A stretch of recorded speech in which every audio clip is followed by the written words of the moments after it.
Good morning बच्चों।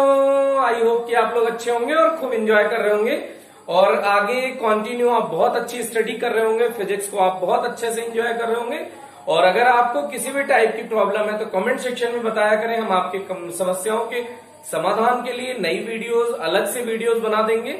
बस ये शर्त है कि उस वीडियो में आप ऐसे ना कह दें ये पूरी वीडियो कंप्लीट समझ में नहीं आई। भाई इतना टाइम अपन के पास भी नहीं है। टाइम तो हो सकता है लेकिन अपन ऐसे कैसे फिर वही वीडियो हम रिपीट करके उसी को फिर से अपलोड कर देंगे, आपको पता भी नहीं चलेगा।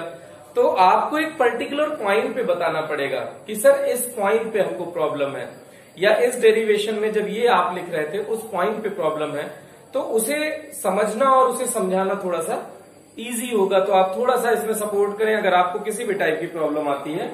तो अब हम लोग आज का नया टॉपिक पढ़ रहे हैं सेलों का संयोजन। तो सेलों का संयोजन भी उसी तरह से होता है, उसी लिए किया जाता है जैसे प्रतिरोधों का संयोजन किया जाता है। तो प्रतिरोधों के समान ही सेलों का संयोजन अलग अलग मान के जो वोल्टता, अलग अलग मान की वोल्टता प्राप्त करने के लिए सेलों का संयोजन किया जाता है। वहां अलग अलग मान के प्रतिरोध प्राप्त करने के लिए संयोजन करते थे, यहाँ अलग अलग मान की वोल्टता प्राप्त करने के लिए सेलों का संयोजन किया जाता है। तो इस आधार पर संयोजन दो प्रकार का होता है। पहला होता है श्रेणी क्रम संयोजन और दूसरा है समांतर क्रम संयोजन। दूसरा क्या है बेटा? समांतर क्रम संयोजन। तो हम लोग आज डिस्कस करने वाले हैं श्रेणी क्रम संयोजन। सबसे पहले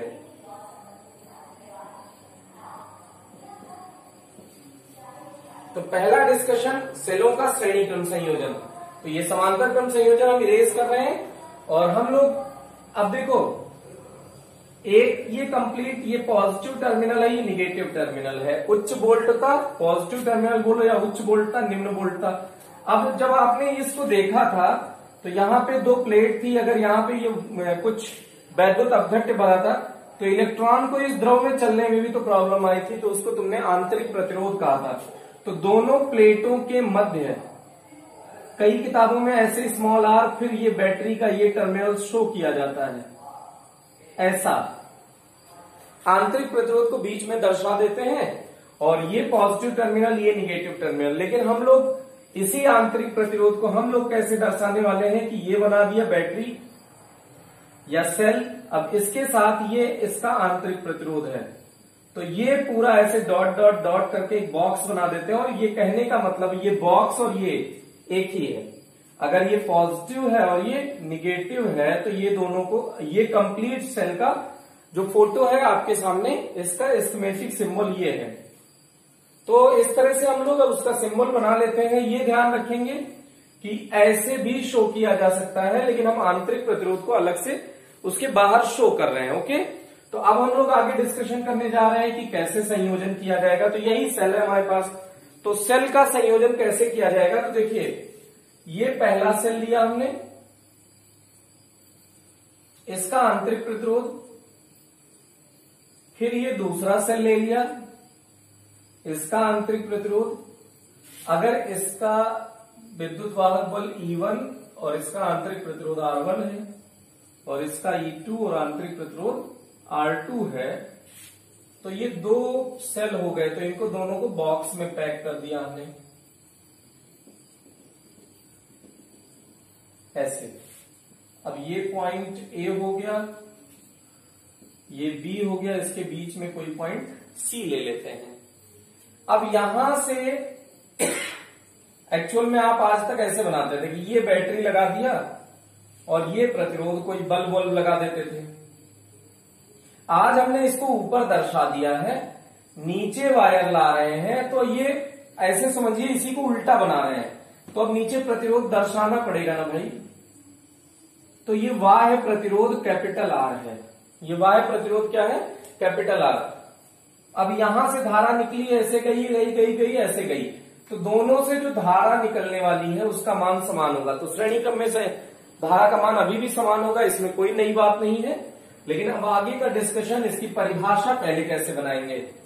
जैसे इसकी परिभाषा के लिए देखिए, सेलों का ऐसा संयोजन, ये तो फालतू लाइन है, थोड़ा क्रीम पाउडर लगाने के लिए, थोड़ा सा स्मार्ट बनाने के लिए एक अच्छी सी लाइन जोड़ देते हैं। तो सेलों का ऐसा संयोजन, ये फालतू सी लाइन।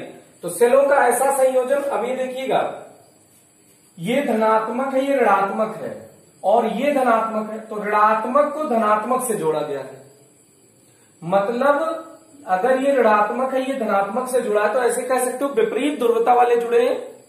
विपरीत ध्रुवता, अगर प्लस को माइनस से जोड़ दो या माइनस को प्लस से जोड़ दो तो कैसा संयोजन हो गया? विपरीत ध्रुवता वाले आपस में जुड़े हैं। तो फिर से सेलों का ऐसा संयोजन जिसमें प्रथम सेल का द्वितीय सिरा, प्रथम सेल का द्वितीय सिरा द्वितीय सेल के विपरीत ध्रुवता वाले सिरे से, द्वितीय सेल के विपरीत ध्रुवता वाले सिरे से, नहीं तो इसको ऐसे जोड़ देते तो निगेटिव से निगेटिव जोड़ देते, वो श्रेणी क्रम नहीं होता भाई। तो फिर से सेलों का ऐसा संयोजन जिसमें प्रथम सेल के द्वितीय सिरे को द्वितीय सेल के विपरीत ध्रुवता वाले सिरे से संयोजित किया जाता है, तथा अगर आगे बोलना है तो तथा अन्य सेलों को भी इसी क्रम में संयोजित किया जाए। तो इस प्रकार के संयोजन को श्रेणी क्रम संयोजन कहते हैं। इसमें जो अंत्य सिरे होते हैं, ये अंत्य सिरा है, अंत्य माने किनारे का, दोनों किनारे का, तो इधर पॉजिटिव है, इधर निगेटिव है, दोनों किनारे देखिए, इस साइड किनारे में क्या है? पॉजिटिव, इस साइड किनारे में क्या है? निगेटिव। तो इसके अंत्य सिरे को परिपथ में संयोजित करने के लिए उपयोग किया जाता है। इसके अंत्य सिरों को किस में प्रयोग किया जाता है? परिपथ में संयोजित करने के लिए प्रयोग किया जाता है। अन्य अंत्य सिरे कैसे होते हैं? विपरीत ध्रुवता के होते हैं, जिन्हें परिपथ में संयोजित करने के लिए प्रयोग किया जाता है। ये पहली बात हो गई इसकी परिभाषा। अब ये श्रेणी क्रम है, तो इसके सिरों पर उत्पन्न विभवांतर V1 और इसके सिरे पर उत्पन्न विभवांतर V2 होगा, और पूरे का अगर विभवांतर V मान लें, ये कहानी कुछ कुछ तो देखिएगा। तो फिर से इसकी परिभाषा एक बार आप बोलते हैं, फिर आगे कंटिन्यू करते हैं। सेलों का ऐसा संयोजन जिसमें प्रथम सेल के द्वितीय सिरे को द्वितीय सेल के विपरीत ध्रुवता वाले, विपरीत ध्रुवता का मतलब ये निगेटिव है तो इसके पॉजिटिव से, विपरीत ध्रुवता वाले सिरे से संयोजित किया जाता है, तथा अगर आगे बोलना हो तो नहीं तो यही हो गया, अन्य सेलों को इसी क्रम में संयोजित किया जाए।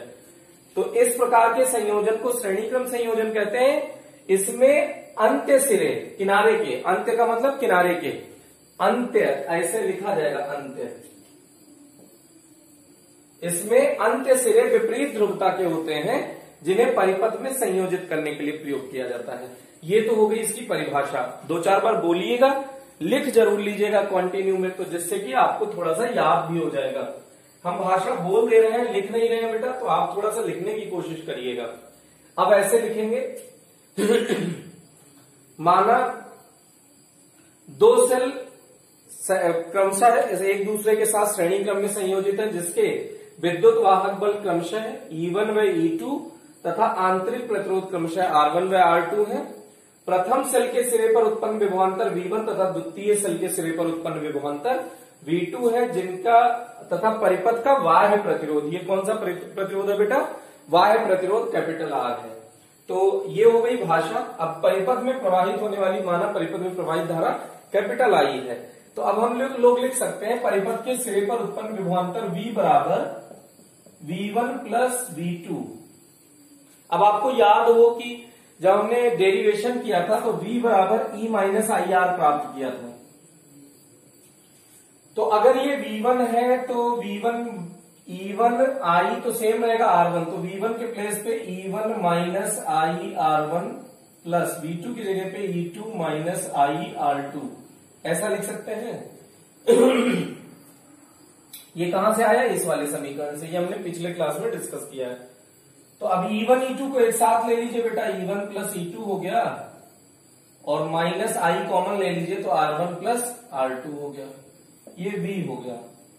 अब इसी के लिए अगर हम ऐसे कहें कि माना दोनों सेलों का तुल्य विद्युत वाहक बल E इक्विवेलेंट हो तथा उनके आंतरिक प्रतिरोध R इक्विवेलेंट हो, ये ऐसा कुछ, तो AB के सिरों पर, ये भी AB है, ये भी है, तो AB के सिरों पर उत्पन्न विभवांतर माना संयोजन का तुल्य विद्युत वाहक बल E इक्विवेलेंट, इक्विवेलेंट माने हिंदी में तुल्य, इक्विवेलेंट तथा आंतरिक प्रतिरोध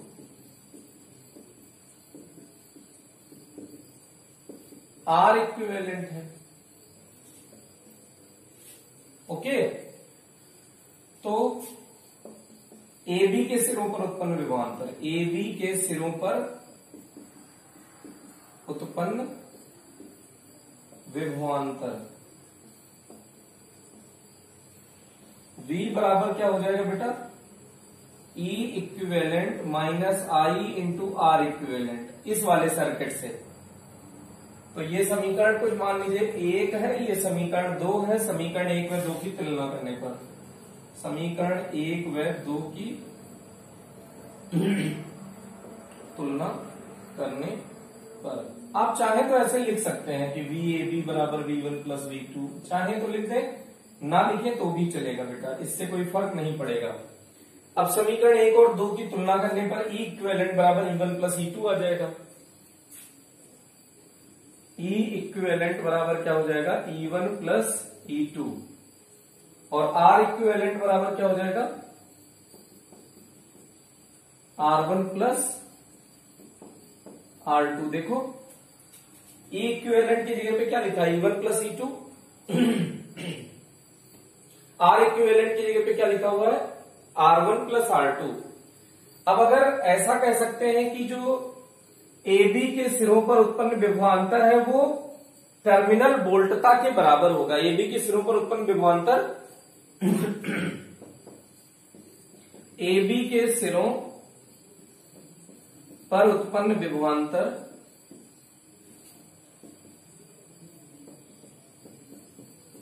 टर्मिनल वोल्टता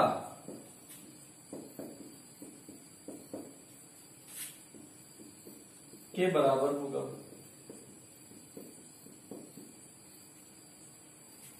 तो यहां पे VAB बराबर IR लिख सकते हो, VAB बराबर क्या लिख सकते हो, IR। अगर VAB बराबर IR है, यहां से VAB की जगह IR लिख देते हो और VAB की जगह पे ये है, तो इसको समीकरण नंबर 2 मान चुके हो, ये 3 मान लो। अभी इसको और फैला के लिख सकते हो 4 और ये 5। तो समीकरण 2 और 5 बराबर होंगे ना, समीकरण 2 व 5 से अगर 2 और 5 ले लो तो E इक्विवेलेंट IR बराबर क्या हो जाएगा बेटा, IR बराबर E equivalent minus IR equivalent. बेटा एक बात ध्यान देना, चाहो तो डायरेक्ट यही लिख सकते हो, VAB के प्लेस पे IR और बराबर ये, तो उससे कोई फर्क नहीं है, वही काम है। तो अब I को इधर ले आओ, तो I कॉमन ले लिया तो क्या हो जाएगा, capital R plus small r equivalent बराबर E इक्विवेलेंट। तो I इक्वल्स क्या होगा, परिपथ में प्रवाहित धारा, परिपथ में प्रवाहित धारा, I इक्वल्स क्या हो जाएगा, E इक्विवेलेंट अपॉन बाह्य प्रतिरोध तथा आंतरिक प्रतिरोध का इक्विवेलेंट। ये आ गया फॉर्मूला बेटा। अब E इक्विवेलेंट और R इक्विवेलेंट आप समीकरण 3 और 4 को और थोड़ा सा फैला के लिख सकते हो। यदि परिपथ में N सेल लगे हों तो समीकरण 3 से क्या हो जाएगा, E इक्विवेलेंट बराबर क्या हो जाएगा, E1 plus E2 plus dot dot dot EN, तथा अगर सभी के विद्युत वाहक बल समान हो, यदि सभी विद्युत वाहक बल समान हो तो क्या हो जाएगा, E इक्विवेलेंट बराबर E plus dot dot dot N बार E, तो ये क्या आ जाएगा, NE। ऐसे ही ये R इक्विवेलेंट क्या हो जाएगा, समीकरण 4 से R इक्विवेलेंट क्या हो जाएगा बेटा, R1 plus R2 plus dot dot dot RN। अगर आंतरिक प्रतिरोध समान हो, यदि आंतरिक प्रतिरोध समान हो, अर्थात आर इक्विवेलेंट बराबर क्या आ जाएगा, R1 plus dot dot dot R N bar. तो ये क्या आ जाएगा बेटा, NR। ये क्या आ जाएगा, NR। एक बार आप इसको देख लीजिएगा यहां तक, फिर देखिएगा बेटा थोड़ा सा स्पेस की कमी है, तो ये कैलकुलेशन हो चुकी है। अब NR और NE का मान उठा के समीकरण 5 तक मान चुके हो ना। E इक्विवेलेंट तथा R इक्विवेलेंट का मान समीकरण 6 में रखने पर, यहां चित्र मिटा देना बेटा। E इक्विवेलेंट तथा R इक्विवेलेंट का मान समीकरण 6 में रखने पर, E इक्विवेलेंट व R इक्विवेलेंट का मान समीकरण 6 में रखने पर, तो I इक्वल्स क्या हो जाएगा बेटा, NE upon R plus NR। ये हो जाएगा, अगर N सेल लगे हो तो जो विद्युत वाहक बल होता है वो N गुना हो जाता है। मतलब आप समझिएगा, जैसे 2 वोल्ट की बैटरी है, 2 वोल्ट का सेल है मान लीजिए, और दूसरा भी 2 वोल्ट का सेल है, अगर दोनों को श्रेणी क्रम में संयोजित कर दोगे तो वो NE प्लस E मतलब 2 वोल्ट प्लस 2 वोल्ट 4 वोल्ट हो जाएगा। 3 सेल 2-2 वोल्ट के लगा दोगे 6 वोल्ट हो जाएगा। 10 सेल लगा दोगे 20 वोल्ट हो जाएगा। अगर इसी तरह से N सेल लगा दोगे तो N इंटू E हो जाएगा। अगर एक का विद्युत वाहक बल E है, अगर 2 वोल्ट है तो N इंटू 2 हो जाएगा, 2N हो जाएगा। तो इस तरह से अगर श्रेणी क्रम में आप संयोजित करते हैं तो जो सेल का विद्युत वाहक बल है बेटा वो उतने गुना हो जाता है। तो जब भी कभी वोल्टेज बढ़ाने की जरूरत हो तो आप हमेशा सेलों को कैसे संयोजित करें, श्रेणी क्रम में संयोजित करें। जैसे आपने मतलब बल्ब खरीदा 6 वोल्ट का, आपके पास सेल कितने वोल्ट का है, 2 वोल्ट का, तो 3 सेल लीजिए जिसे 6 वोल्ट में श्रेणी क्रम में जोड़ दीजिए तीनों सेल को, तो 6 वोल्ट आपको मिलेगा। तो 6 वोल्ट में आसानी से बल्ब ग्लो करेगा। तो इस तरह से अगर आपको श्रेणी क्रम में बल्ब को, वो बैटरी को जोड़ते हैं या सेल को जोड़ते हैं तो उसमें वोल्टता सीधे सीधे जुड़ जाती है। तो ये इसका मतलब है निकालने का। तो इसको एक बार आप वीडियो पॉज करके नोट कर लीजिए, इंपॉर्टेंट डेरिवेशन है। लेकिन अब इसके बाद जो डेरिवेशन की चर्चा करने जा रहे हैं हम, अगर ये डेरिवेशन आप अच्छे से नोट कर लेंगे तो इसके बाद जो डेरिवेशन हम चर्चा करने जा रहे हैं वो बहुत बहुत बहुत महत्वपूर्ण है बेटा। तो अब इसके बाद हम लोग चर्चा करने जा रहे हैं सेलों का समांतर क्रम संयोजन। सेलों का समांतर क्रम संयोजन। तो एक बार इसको हम इरेज कर रहे हैं बेटा, जल्दी से वीडियो पॉज करके नोट कर लीजिएगा, बहुत इंपॉर्टेंट था। लेकिन अब जो कराने जा रहे हैं ये बोर्ड के लिए 100% इंपॉर्टेंट है। मतलब जैसे इस साल बोर्ड में आने की पूरी प्रोबेबिलिटी है, चांस पूरा है कि इस साल ये बोर्ड में आ जाएगा। तो इतना इंपॉर्टेंट डेरिवेशन अब आपके सामने किया जाने वाला है। तो इसको थोड़ा सा मन लगा के ध्यान देके जल्दी से 4-5 बार आप रिपीट कर लेंगे, आपको हमेशा के लिए डेरिवेशन आ जाएगा। ये बहुत इंपॉर्टेंट डेरिवेशन है, इसमें 1-2 स्टेप में थोड़ी सी अकल लगानी पड़ती है, इसी करके ये डेरिवेशन इंपॉर्टेंट हो जाता है। तो इसलिए इस डेरिवेशन को थोड़ा सा ध्यान से देखिए। तो ये पहला सेल लिया बेटा, इसका विद्युत वाहक बल E1 है, आंतरिक प्रतिरोध R1 है। ये दूसरा सेल लिया, इसका विद्युत वाहक बल E2 है, आंतरिक प्रतिरोध R2 है। अब इनको एक साथ संयोजित कर दीजिए, ये हो जाएगा बाह्य प्रतिरोध कैपिटल R। अब यहां पे आप कह सकते हैं कि जो सेल के सिरों पर विभवांतर होगा वो V ही रहेगा, लेकिन यहां से अगर I1 धारा निकली है, यहां से I2 धारा निकली है, तो यहां से I हो गई, तो वो I बराबर I1 प्लस I2 होगी। इसमें कोई शक नहीं होना चाहिए आपको कि जो ये I1 आया है, I2 आया है, वही मिलके इस बाह्य प्रतिरोध से गुजरा होगा। अगर आप चाहें तो ऐसे डब्बा बना दें, लेकिन समांतर क्रम में जुड़ा है तो ऐसा कोई खास जरूरत भी नहीं है, नहीं भी बनाएंगे तो भी चलेगा। तो ये 2 सेल है, दोनों को समांतर क्रम में संयोजित किया। अब इसकी परिभाषा, सेलों का ऐसा संयोजन जिसमें एक जैसी ध्रुवता के सेल एक जैसी ध्रुवता के सिरे को एक बिंदु पर, एक ही बार में हो गया, एक जैसी ध्रुवता के सिरे को एक बिंदु पर संयोजित किया जाता है, बस हो गया। देखो एक जैसी ध्रुवता के सिरे, देखो पॉजिटिव पॉजिटिव एक बिंदु पर संयोजित हो गए, और एक ही जैसी ध्रुवता निगेटिव निगेटिव की है ना, तो किसी अन्य बिंदु पर संयोजित कर दिया। तो एक जैसी ध्रुवता के सिरे को किसी एक बिंदु पर तथा अन्य प्रकार की जो ध्रुवता होगी उसे अन्य किसी बिंदु पर संयोजित किया जाए। तो इतना लंबा चौड़ा बोलने की जरूरत नहीं है, आप एक लाइन बोलिए, सेलों का ऐसा संयोजन जिसमें एक जैसी ध्रुवता के सिरे एक बिंदु पर संयोजित हो। अपने आप ऑटोमेटिक ये भी हो गया, क्योंकि वो भी तो एक जैसी ध्रुवता है, तो एक बिंदु पर संयोजित करना पड़ेगा आपको। तो इस तरह से सेलों का ऐसा संयोजन समांतर क्रम संयोजन कहलाता है। फिर से, सेलों का ऐसा संयोजन जिसमें एक जैसी ध्रुवता के सिरे को एक बिंदु पर संयोजित किया जाता है। फिर से ध्यान दीजिएगा बेटा एक बार जल्दी से, सेलों का ऐसा संयोजन जिसमें प्रत्येक सेल के एक जैसी ध्रुवता के सिरे को एक बिंदु पर संयोजित किया जाता है। प्रत्येक सेल के एक जैसी ध्रुवता के सिरे को एक बिंदु पर संयोजित किया जाता है, समांतर क्रम संयोजन कहलाता है। ओके, अब यहां पे अगर प्रथम सेल से प्रवाहित माना दो सेल समांतर क्रम में संयोजित है जिनके विद्युत वाहक बल क्रमशः E1 व E2 तथा आंतरिक प्रतिरोध क्रमशः R1 व R2 है।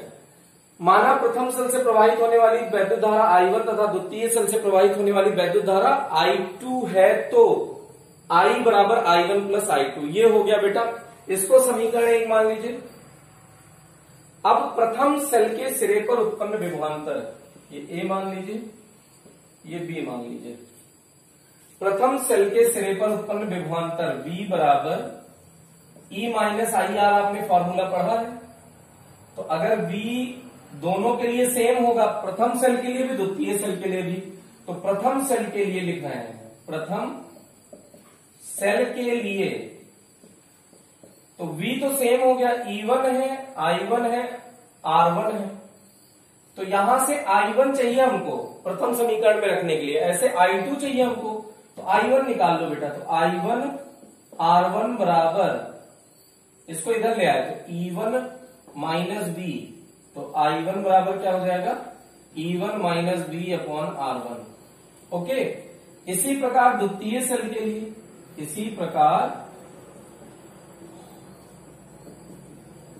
द्वितीय सेल के लिए, द्वितीय सेल के लिए देखो V बराबर E माइनस आई आर, ये फॉर्मूला है। V सेम रहेगा, लेकिन ये E2 है, ये I2 है, ये R2 है, तो I2 R2 बराबर E2 माइनस V, तो I2 बराबर क्या हो जाएगा बेटा, E2 minus V upon R2। I1 I2 का मान समीकरण 1 में रखने पर, I1 व I2 का मान समीकरण 1 में रखने पर,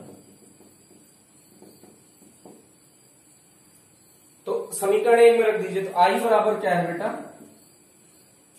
I1 कितना है, E1 माइनस V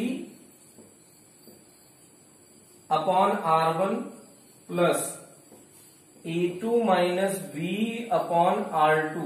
अब एक जैसे को एक साथ ले लो, तो इसको ऐसे अलग अलग फैक्टराइज कर दो, E1 upon R1 minus V upon R1 plus E2 upon R2 minus V upon R2, ऐसे अलग अलग कर सकते हैं ना बेटा।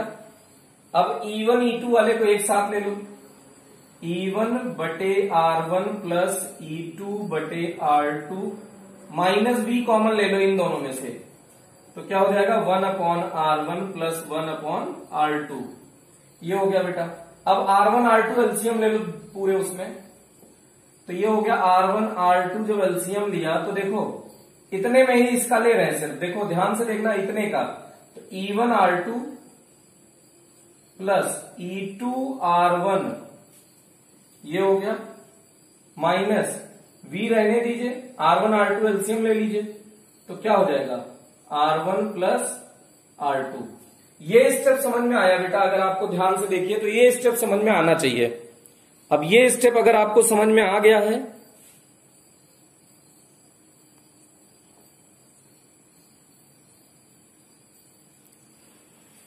तो इसके बाद देखिएगा, जैसे यहां इंपॉर्टेंट ये था कि ये लाइन आपको दिखनी चाहिए, उसके बाद देखिएगा, इसी को आगे फर्दर प्रोसीड करें। तो अगर हम ऐसे कहेंगे कि इसका E इक्विवेलेंट है और R इक्विवेलेंट है दोनों सेलों का, तो हम फॉर्मूला किस फॉर्म में चाहिए होता है हमको, V बराबर E minus I R, V बराबर E माइनस आई आर, तो V हमारा उस तरफ चाहिए, तो V को इधर बुलाओ बेटा, समझ रहे हैं ना। इसके बाद का स्टेप थोड़ा सा क्रिटिकल है, यहीं से थोड़ा सा प्रॉब्लम होती है।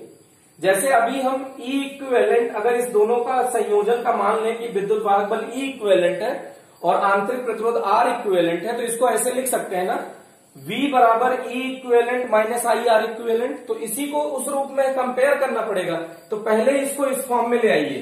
तो V वाले को इधर ले आए बेटा, R1 plus R2 upon R1 R2, V इधर ले आए, इसको इधर ही रहने दिए, E1 R2 plus E2 R1 upon R1 plus R2, sorry R1 into R2, ये हुआ। I को उधर भेज दिया माइनस I। अब देखो V बराबर समथिंग होना चाहिए, तो ये नहीं होना चाहिए ना, तो इसको उधर भेज दीजिए, गुणा कर दीजिए। तो ध्यान दीजिएगा, यही स्टेप थोड़ा सा अकल लगाने वाला है। E1 R2 plus E2 R1 upon R1 R2 है ही है, तो इधर ये R1 R2 भाग में है तो उधर जाएगा गुणा में हो जाएगा, इधर ये गुणा में है तो उधर जाएगा भाग में हो जाएगा। तो पहले इसके साथ गुणा कर दो और इसके साथ गुणा कर दो, उधर भेजोगे जब, तो क्या हो जाएगा बेटा, R1 R2 upon R1 plus R2 minus I, तो पलट के जाएगा R1 R2 upon R1 plus R2। ये हो गया। ये स्टेप अगर आपको समझ में आ गया हो तो खेल बहुत इजी है इसके बाद का। तो V इक्वल्स क्या हो जाएगा बेटा, E1 R2 plus E2 R1 upon R1 plus R2, इस पूरे को एक साथ लिख लिया, माइनस I R1 R2 बटे R1 प्लस R2।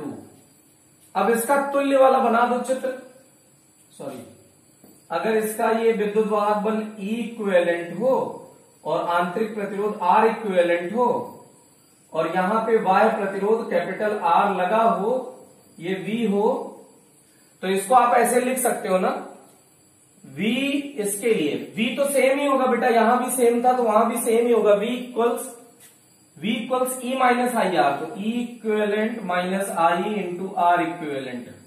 समीकरण कहां तक मान चुके हो आप, समीकरण सिर्फ एक ही माना है आपने, तो इसको समीकरण नंबर 2 मान लीजिए और इसको समीकरण नंबर 3 मान लीजिए।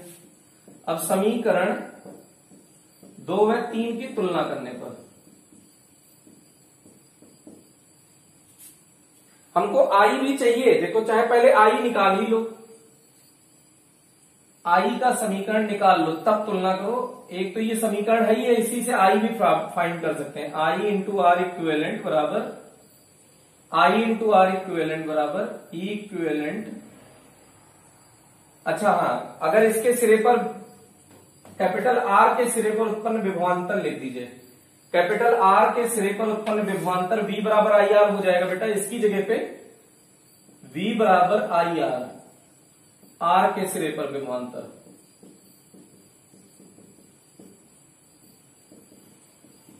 ये हो गया 4। समीकरण 3 व 4 की तुलना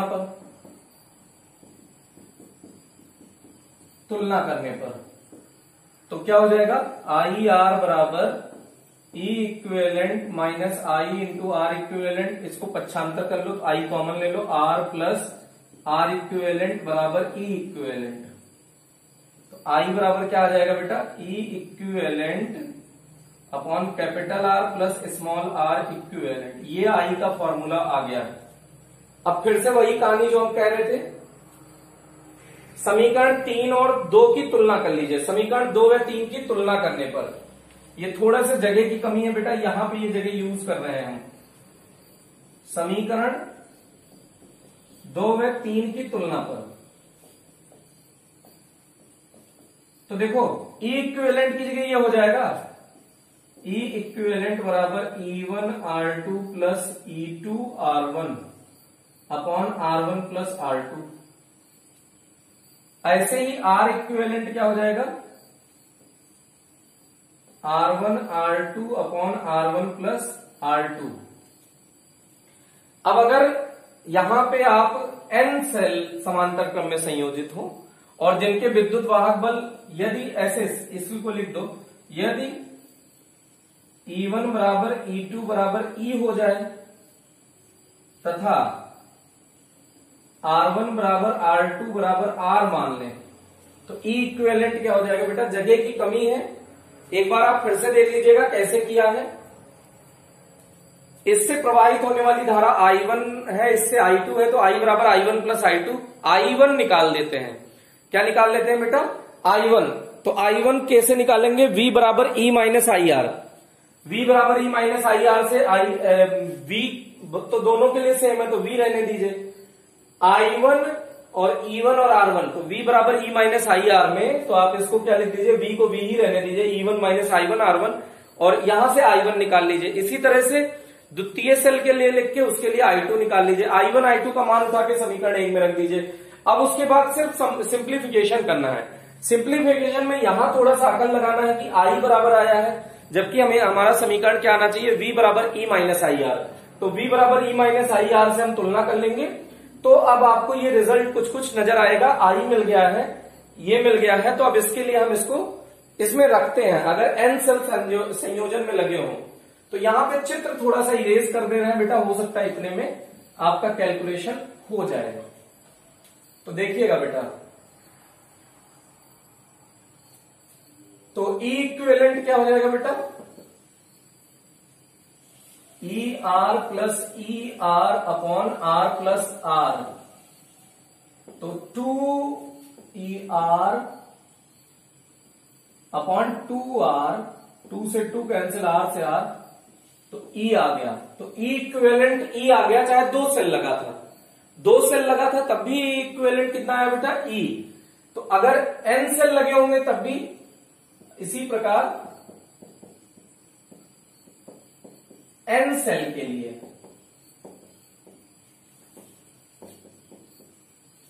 इक्विवेलेंट क्या आएगा बेटा, n ही नहीं होगा, सिर्फ E ही रहेगा, ये ध्यान दीजिएगा। अब R इक्विवेलेंट वाला समीकरण उठाइए। R इक्विवेलेंट क्या है बेटा, R1 R2 upon R1 plus R2, पलट दीजिए तो ये क्या हो जाएगा, 1 अपॉन R इक्विवेलेंट। तो ये क्या हो जाएगा, R1 plus R2 upon R1 R2। तो इसी को देखिएगा 1 अपॉन R इक्विवेलेंट, तो R1 R2 दोनों के बटे में ले लीजिए, R1 बटे R1 R2, R1 से R1 प्लस R2 बटे R1 R2। तो R2 से R2 कैंसिल आउट हो गया, तो ये क्या आ जाएगा बेटा, 1 अपॉन R इक्विवेलेंट क्या आ जाएगा, 1 upon R1 plus 1 upon R2, 1 upon R1 plus 1 upon R2। ये आप ऐसे भी जानते हैं, जब दो प्रतिरोध लगे होते थे तो R1 R2 बटे R1 प्लस R2 करना पड़ता था ना, तो वो यही समीकरण तो रहता था, इसी को सिंप्लीफाई करके ये लिख देते थे। याद करो, जब समांतर क्रम में दो प्रतिरोध लगे होते थे R1 R2 के, तो यही तो रिजल्ट हम लोग यूज करते थे, डायरेक्ट वाला R1 R2 बटे R1 प्लस R2। तो वो होता तो यही था ना बेटा। अब अगर n सेल लगे हो तो n सेल संयोजित हो, तो ये क्या हो जाएगा, 1 अपॉन R इक्विवेलेंट बराबर 1 अपॉन R, और सबके मान बराबर हो, R1 बराबर R2 बराबर डॉट डॉट डॉट, सबके मान बराबर हो, सबको हमने मान लिया R, तो 1 upon R plus 1 upon R plus dot dot dot 1 upon R। तो 1 अपॉन R को कितनी बार जोड़ दिया बेटा, n बार, तो ये क्या हो जाएगा, n अपॉन R। देखो 1 अपॉन R 1 अपॉन R, 2 बार जोड़ा तो 2 upon R, 1 upon R 1 upon R 1 upon R, 3 बार जोड़ा तो 3 बटे R। तो n बार जोड़ोगे तो क्या आ जाएगा, n अपॉन R। लेकिन ये आया क्या है, 1 अपॉन R इक्विवेलेंट, और वैद्युत धारा के फॉर्मूले में R इक्विवेलेंट रखना है, तो R इक्विवेलेंट बराबर क्या हो जाएगा, R बटे N। अब प्राप्त मान E इक्विवेलेंट और R इक्विवेलेंट का मान वैद्युत धारा के समीकरण में रखने पर,